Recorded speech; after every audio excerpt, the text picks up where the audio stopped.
Hay más de 150 proyectos de inversión paralizados en todo el país por la falta de la consulta ambiental, cuyo decreto fue emitido por el gobierno, pero impugnado por la CONAIE y la CONFENAIE.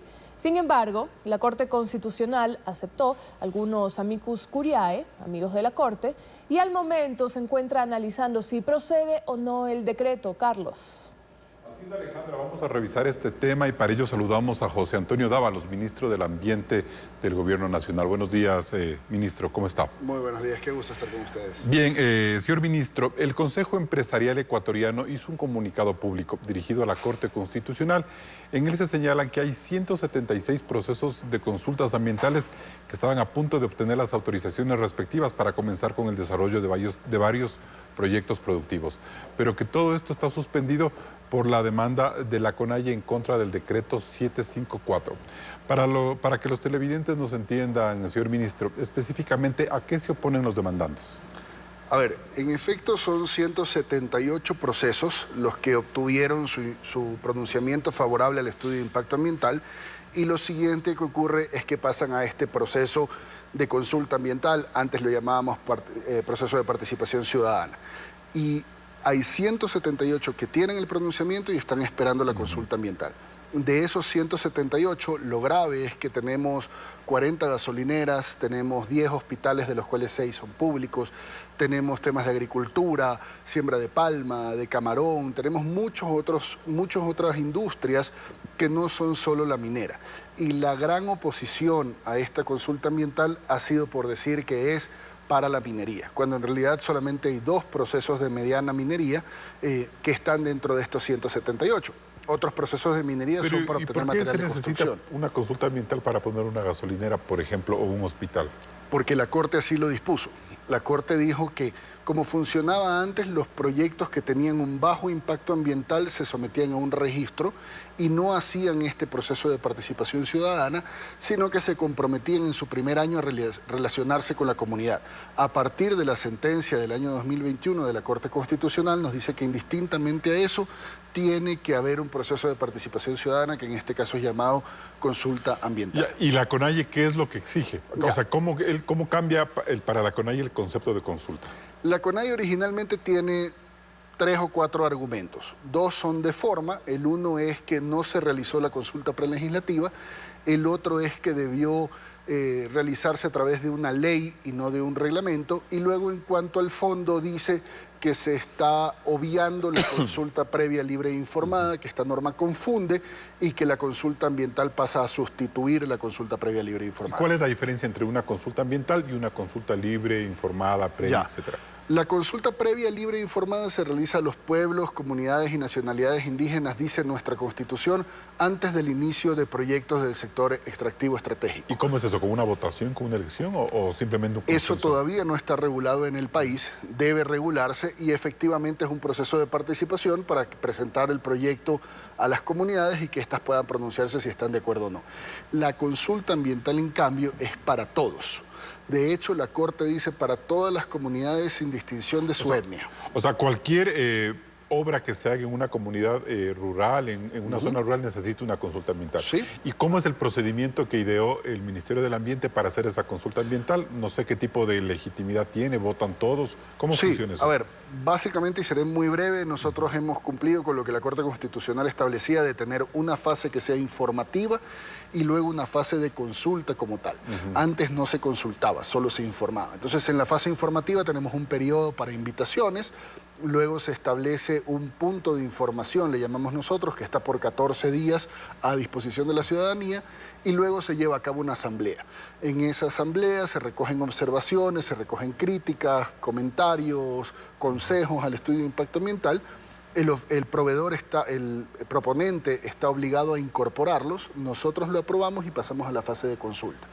Asimismo, nuevamente, días de invitación, un punto de información fijo, y luego hay una asamblea. Y en la asamblea la gente dice si está o no está de acuerdo con el estudio de impacto ambiental. ¿Si no está de acuerdo se para el proyecto? Si no está de acuerdo, se pasa a analizar si es que esas razones son técnicas y económicamente viables, para ver si son subsanables. ¿Y cuánto dura ese periodo? En total, el periodo de la fase informativa dura 76 días hábiles y el de la fase consultiva dura como 26 días hábiles más. Bueno, ahora, señor ministro, ¿los 2.000 millones de dólares que están en vilo son ya inversiones seguras o simplemente son promesas de inversión como tantas veces ocurre? Estos son 15 contratos de inversión que ya se han suscrito con el Ministerio de Producción, Comercio Exterior, Inversiones y Pesca. Ya tienen que hacer ese. Ya tienen que hacerlo. De hecho, las inversiones estaban planificadas para 2021 y no se pudo, evidentemente, por la sentencia de la Corte. Y son 2.129 millones de dólares que generan algo más de 1.900 empleos. Al haber un contrato de inversión, son inversiones seguras. Ahora bien, si es que esas inversiones seguras finalmente corren el riesgo de que se pierdan.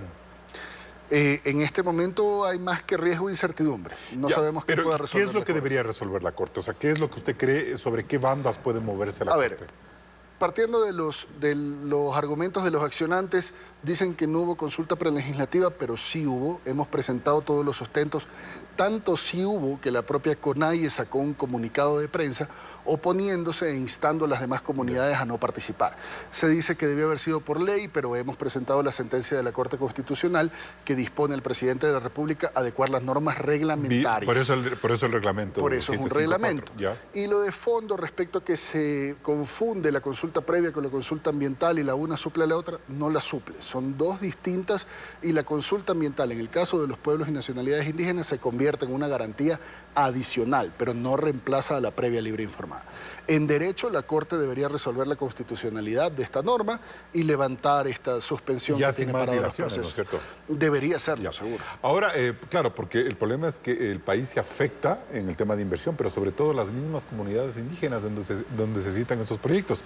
De hecho, vimos en los amigos de la Corte ayer en todas estas sesiones que había grupos indígenas que pedían que se apure esta legislación, porque de esta manera hay trabajo, se moviliza en algo. De hecho sí, hubieron dos intervenciones muy elocuentes de personas, sí, de comunidades indígenas y de las comunidades indígenas más cercanas a la zona, a las zonas de los proyectos, incluso en el caso de los dos proyectos mineros, donde tenemos la certificación correspondiente de que no habían pueblos indígenas en la zona, uno de los habitantes del área intervino y dijo, yo estoy a favor. Claro. Y nosotros estuvimos a favor y la gente que todos estos proyectos, independientemente de los mineros, hablamos del hospital, de la gasolinera, de este tipo de cosas, ¿tienen algún tipo de responsabilidad social con las comunidades? Es decir, contratan a gente de la zona, dejan regalías.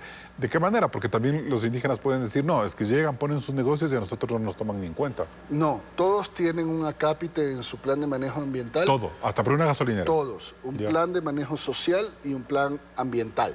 En lo social, pensemos en la gasolinera, está el tema del tráfico, está el tema de las viviendas que puedan estar alrededor, está el tema de cuántas plazas de empleo genera. Ahora, ya para terminar con esto, si la Corte declarara inconstitucional el decreto 754, ¿qué le corresponde al gobierno? ¿Hacer inmediatamente uno o empezar de cero? ¿Cómo?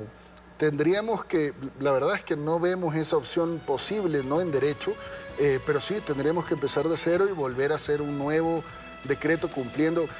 Es que sabe que es impensable que la propia Corte declare inconstitucional una norma que cumple una sentencia de la Corte. Entonces, realmente no habría sentido, pero si aquello ocurriera en el peor caso posible, es volver a empezar. ¿Cuándo debe pronunciarse ya la Corte? No hay un plazo realmente. Ahora terminó la audiencia, tenemos 3 días para ingresar los alegatos por escrito y luego la Corte pues se tomará su tiempo para decidir. Bien, José Antonio Dávalos, ministro del Ambiente, gracias por estar en contacto directo. Un placer, que tengan un excelente día.